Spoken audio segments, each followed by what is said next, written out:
sisters and brothers of America, I thank you in the name of the most ancient order of monks in the world. I thank you in the name of the mother of religions. And I thank you in the name of the millions and millions of Hindu people of all classes and sects. My thanks also to some of the speakers on this platform who, referring to the delegates from the Orient, have told you that these men from far-off nations may well claim the honor of bearing to different lands the idea of toleration. I am proud to belong to a religion which has taught the world both tolerance and universal acceptance. We believe not only in universal toleration, but we accept all religions as true. I am proud to belong to a nation which has sheltered the persecuted and the refugees of all religions and all nations of the earth. I am proud to tell you that we have gathered in our bosom the purest remnant of the Israelites who came to southern India and took refuge with us in the very year in which their holy temple was shattered to pieces by Roman tyranny. I am proud to belong to the religion which has sheltered and is still fostering the remnant of the grand Zoroastrian nation. From the high spiritual flights of the Vedanta philosophy, of which the latest discoveries of science seem like echoes, to the low ideas of idolatry with its multifarious mythology, the agnosticism of the Buddhists and the atheism of the Jains, each and all have a place in the Hindu's religion. Where then, the question arises, where is the common center to which all these widely diverging radii converge? Where is the common basis upon which all these seemingly hopeless contradictions rest? And this is the question I shall attempt to answer. The Hindus have received their religion through revelation, the Vedas. They hold that the Vedas are without beginning and without end. It may sound ludicrous to this audience how a book can be without beginning or end. But by the Vedas, no books are meant.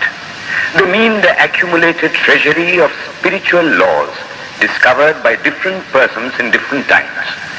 Just as the law of gravitation existed before its discovery and would exist if all humanity forgot it, so is it with the laws that govern the spiritual world. The moral, ethical, and spiritual relations between soul and between individual spirits and the Father of all spirits were there before their discovery and would remain even if we forgot them. The discoverers of these laws are called rishis, and we honor them as perfected beings. I'm glad to tell this audience that some of the very greatest of them were women. Here it may be said that these laws, as laws, may be without end, but they must have had a beginning. The Vedas teach us that creation is without beginning or end. Science is said to have proved that the sum total of cosmic energy is always the same. Then, if there was a time when nothing existed, where was all this manifested energy? Some say it was in a potential form in God. In that case, God is sometimes potential and sometimes kinetic, which would make him mutable. Everything mutable is a compound, and everything compound must undergo that change which is called destruction. So, God would die, which is absurd. Therefore, there never was a time when there was no creation. If I may be allowed to use a simile, creation and creator are two lines without beginning and without end, running parallel to each other. God is the ever-active providence by whose power systems after systems are being evolved out of chaos, made to run for a time and again destroyed. This is what the Brahmin boy repeats every day. The sun and the moon the Lord created like the suns and moons of previous cycles. And this agrees with modern science. Here I stand, and if I shut my eyes and try to conceive my existence, I what is the idea before me? The idea of a body. Am I then nothing but a combination of material substances? The Vedas declare, no. I am a spirit living in a body. I am not the body. The body will die, but I shall not die. Here am I in this body. It will fall, but I shall go on living. I had also a past. The soul was not created, for creation means a combination, which means a certain future dissolution. If then the soul was created, it must die. Some are born happy, enjoy perfect health with beautiful body, mental vigor, and all wants supplied. Others are born miserable. Some are without hands or feet. Others again are idiots and only drag on a wretched existence. Why, if they are all created, why does a just and merciful God create one happy and another unhappy? Why is he so partial? Nor would it matter in the least to hold that those who are miserable in this life will be happy in a future one. Why should a man be miserable even here in the reign of a just and merciful God? In the second place, the idea of a creator God does not explain the anomaly, but simply expresses the cruel fiat of an all-powerful being. There must have been causes then, before his birth, to make a man miserable, and those were his past actions. Are not all the tendencies of the mind and the body accounted for by inherited aptitude? Here are two parallel lines of existence, one of the mind, the other of matter. If matter and its transformations answer for all that we have, there is no necessity for supposing the existence of a soul. But it cannot be proved that thought has been evolved out of matter. And if a philosophical monism is inevitable, spiritual monism is certainly logical and no less desirable than a materialistic monism. But neither of these is necessary here. We cannot deny that bodies acquire certain tendencies from heredity, but those tendencies only mean the physical configuration through which a peculiar mind alone can act in a peculiar way. There are other tendencies peculiar to a soul caused by his past actions, and a soul with a certain tendency would, by the laws of affinity, take birth in a body which is the fittest instrument for the display of that tendency.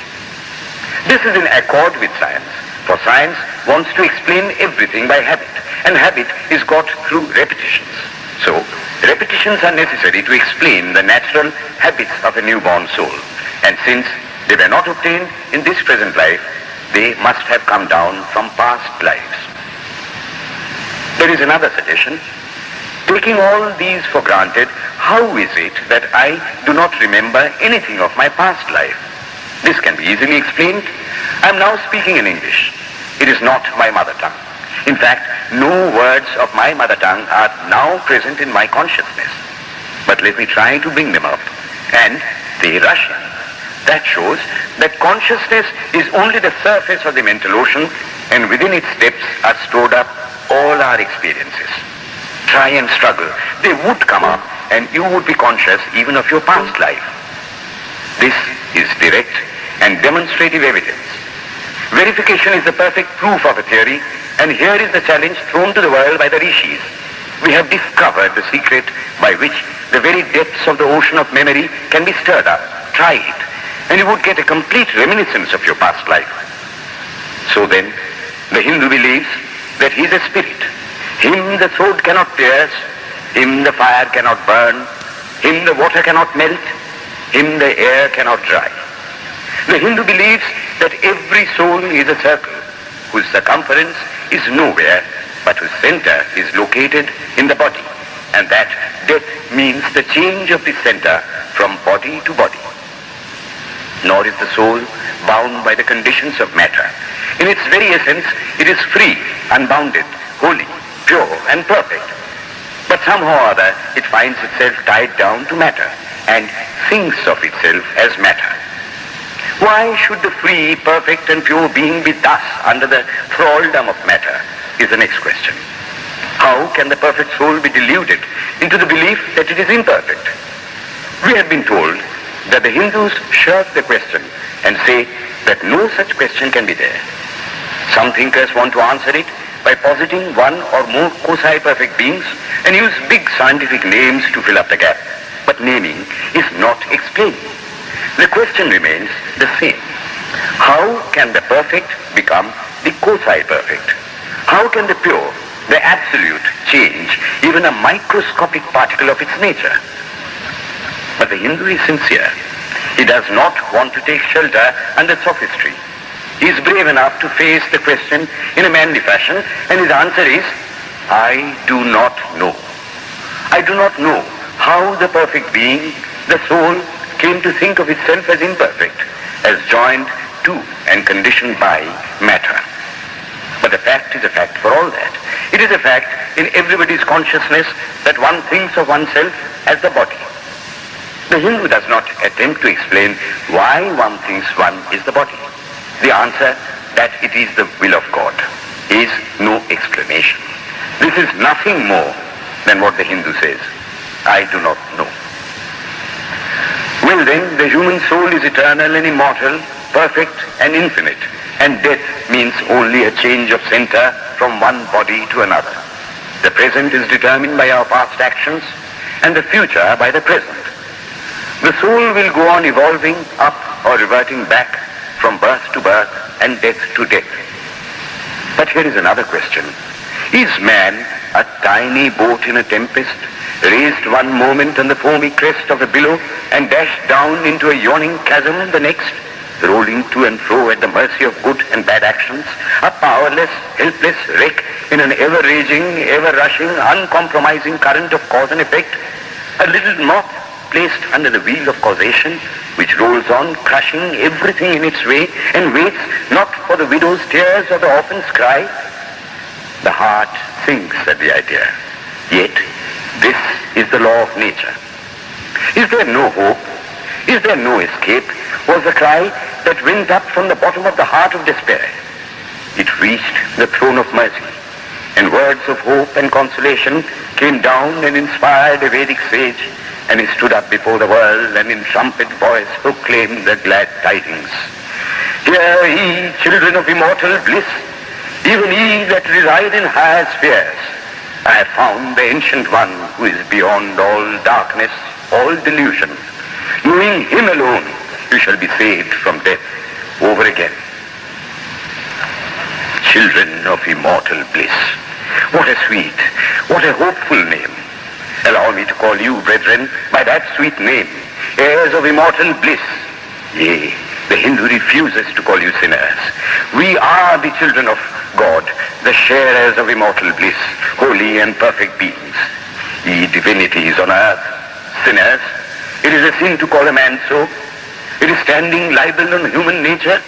Come up, O lions, and shake off the delusion that you are sheep. You are souls immortal, spirits free, blessed and eternal. Ye are not matter, ye are not bodies. Matter is your servant, not you the servant of matter. Thus it is that the Vedas proclaim not a dreadful combination of unforgiving laws, not an endless prison of cause and effect, but that at the head of all these laws, in and through every particle of matter and force, stands one, by whose command the wind blows, the fire burns, the clouds rain, and death stalks upon the earth. And what is his nature? He is everywhere, the pure and formless one, the almighty and the all-merciful. Thou art our Father, thou art our Mother, thou art our beloved friend, thou art the source of all strength. Give us strength. Thou art he that beareth the burdens of the universe. Help me bear the little burden of this life. Thus sang the rishis of the Vedas. And how to worship him? Through love. He is to be worshipped as the one beloved, dearer than everything in this and the next life. This is the doctrine of love declared in the Vedas, and let us see how it is fully developed and taught by Krishna, whom the Hindus believe to have been God incarnate on earth. He taught that a man ought to live in this world like a lotus leaf, which grows in water, but is never moistened by water. So a man ought to live in the world, his heart to God and his hands to work. It is good to love God for hope of reward in this or the next world, but it is better to love God for love's sake. One of the disciples of Krishna, the then Emperor of India, was driven from his kingdom by his enemies and had to take shelter with his queen in a forest in the Himalayas. And there, one day, the queen asked him how it was that he, the most virtuous of men, should suffer so much misery. Yudhishthira answered, "Behold, my queen, the Himalayas. How grand and beautiful they are. I love them. They do not give me anything, but my nature is to love the grand, the beautiful. Therefore, I love them. Similarly, I love the Lord. He is the source of all beauty, of all sublimity. He is the only object to be loved. The Hindu does not want to live upon words and theories. If there are existences beyond the ordinary sensuous existence, he wants to come face to face with them. If there is a soul in him which is not matter, if there is an all-merciful universal soul, he will go to him direct. He must see him, and that alone can destroy all doubts. So, the best proof a Hindu sage gives about the soul, about God, is, I have seen the soul, I have seen God. And that is the only condition of perfection. The Hindu religion does not consist in struggles and attempts to believe a certain doctrine or dogma, but in realizing, not in believing, but in being and becoming. Thus, the whole object of their system is by constant struggle to become perfect, to become divine, to reach God and see God. And this reaching God, seeing God, becoming perfect, even as the Father in heaven is perfect, constitutes the religion of the Hindus. And what becomes of a man when he attains perfection? He lives a life of bliss infinite. He enjoys infinite and perfect bliss, having obtained the only thing in which man ought to have pleasure, namely God, and enjoys the bliss with God. So far, all the Hindus are agreed. This is the common religion of all the sects of India. But then, perfection is absolute, and the absolute cannot be two or three. It cannot have any qualities. It cannot be an individual. And so, when a soul becomes perfect and absolute, it must become one with Brahma, and it would only realize the Lord as the perfection, the reality of its own nature and existence, the existence absolute, knowledge absolute, and bliss absolute. We have often and often read this called the losing of individuality and becoming a stock or a stone. He jests at scars that never felt a wound. I tell you, it is nothing of the kind. If it is happiness to enjoy the consciousness of this small body, it must be greater happiness to enjoy the consciousness of two bodies, the measure of happiness increasing with the consciousness of an increasing number of bodies, the aim, the ultimate of happiness being reached when it would become a universal consciousness. Therefore, to gain this infinite universal individuality, this miserable little prison individuality must go. Then alone can death cease when I am one with life. Then alone can misery cease when I am one with happiness itself. Then alone can all error cease when I am one with knowledge itself. And this is the necessary scientific conclusion. Science has proved to me that physical individuality is a delusion, that really my body is one little continuously changing body in an unbroken ocean of matter, and Advaita, or unity, is the necessary conclusion with my other counterpart, soul. Science is nothing but the finding of unity. As soon as science would reach perfect unity, it would stop from further progress, because it would reach the goal. Thus, chemistry could not progress farther when it would discover one element out of which all others could be made. Physics would stop when it would be able to fulfill its services in discovering one energy of which all the others are but manifestations. And the science of religion become perfect when it would discover Him who is the one life in a universe of death. Him who is the constant basis of an ever-changing world, one who is the only soul of which all souls are but delusive manifestations. Thus is it, through multiplicity and duality, that the ultimate unity is reached. Religion can go no farther. This is the goal of all science. All science is bound to come to this conclusion in the long run. Manifestation and not creation is the word of science today. And the Hindu is only glad that what he has been cherishing in his bosom for ages is going to be taught in more forcible language and with further light from the latest conclusions of science. Descend we now from the aspirations of philosophy to the religion of the ignorant. The tree is known by its fruits. When I have seen amongst them that are called idolaters, men, the like of whom in morality and spirituality and love I have never seen anywhere, I stop and ask myself, can sin beget holiness? Superstition is a great enemy of man, but bigotry is worse. Why does a Christian go to church? Why is the cross holy? Why is the face turned toward the sky in prayer? Why are there so many images in the Catholic Church? Why are there so many images in the minds of Protestants when they pray? My brethren, we can no more think about anything without a mental image than we can live without breathing. By the law of association, the material image calls up the mental idea and vice versa. This is why the Hindu uses an external symbol when he worships. He will tell you it helps to keep his mind fixed on the being to whom he prays. After all, how much does omnipresence mean to almost the whole world? It stands merely as a word, a symbol. Has God superficial area? If not, when we repeat that word omnipresent, we think of the extended sky or of space. That is all. If a man can realize his divine nature with the help of an image, would it be right to call that a sin? Nor, even when he has passed that stage, should he call it an error. To the Hindu, man is not traveling from error to truth, but from truth to truth, from lower to higher truth. To him, all the religions, from the lowest fetishism to the highest absolutism, mean so many attempts of the human soul to grasp and realize the infinite, each determined by the conditions of its birth and association, and each of these marks a stage of progress.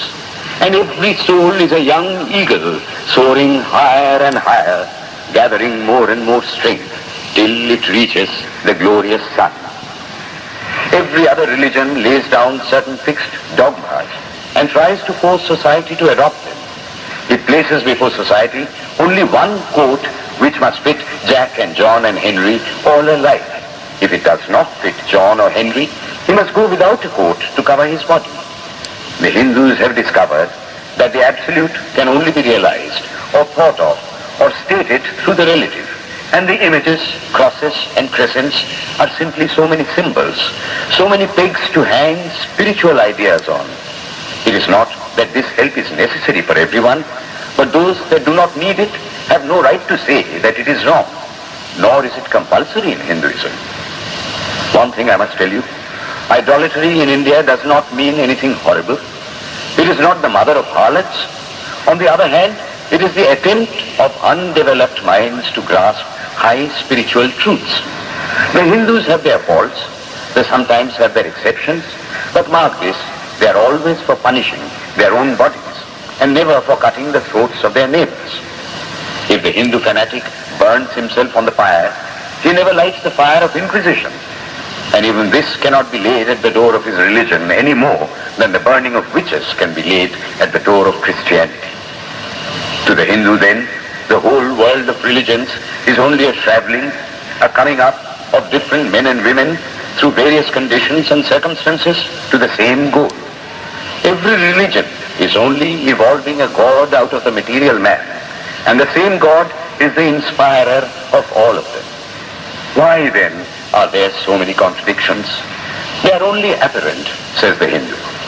The contradictions come from the same truth, adapting itself to the varying circumstances of different natures.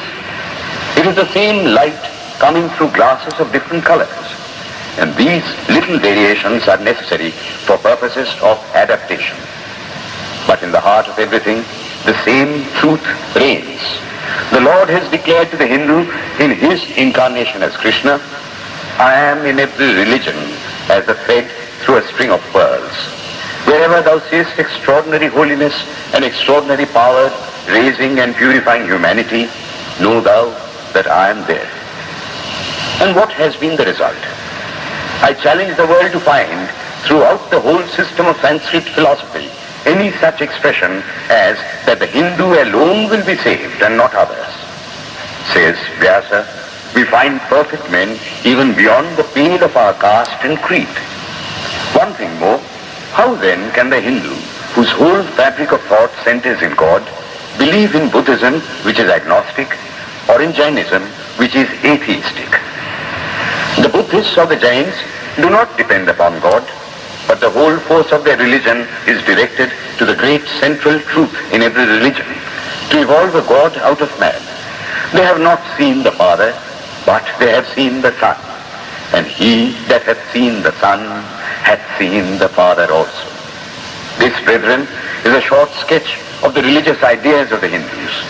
The Hindu may have failed to carry out all his plans, but if there is ever to be a universal religion, it must be one which will have no location in place or time, which will be infinite like the God it will preach, and whose sun will shine upon the followers of Krishna and of Christ, on saints and sinners alike, which will not be Brahminic or Buddhistic, Christian or Mohammedan, but the sum total of all these, and still have infinite space for development, which in its Catholicity will embrace in infinite arms and find a place for every human being, from the lowest groveling savage, not far removed from the brute, to the highest man towering by the virtues of his head and heart almost above humanity. It will be a religion which will have no place for persecution or intolerance in its polity, which will recognize divinity in every man and woman, and whose whole scope, whose whole force will be centered in aiding humanity to realize its own true divine nature. May he, who is the Brahma of the Hindus, the Ahura Mazda of the Zoroastrians, the Buddha of the Buddhists, the Jehovah of the Jews, the Father in heaven of the Christians, give strength to you to carry out your noble idea. The star arose in the east. It traveled steadily towards the west, sometimes dimmed and sometimes effulgent, till it made a circuit of the world, and now it is again rising on the very horizon of the east, the borders of the sun pole, 1,000-fold more effulgent than it ever was before.